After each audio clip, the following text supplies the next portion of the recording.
Gabriel do céu, pelo amor de Deus, me ajuda. O meu menino mexendo no meu celular, faz hora, postou uma foto do meu periquito no grupo da igreja.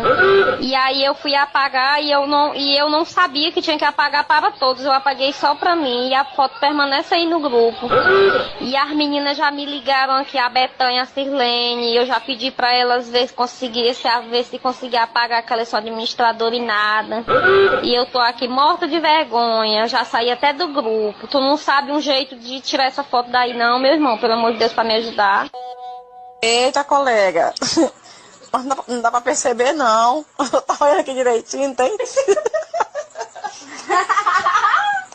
Parecendo um cururu. Não dá pra perceber que é um priquito, não, menina. O bicho tá rixado demais.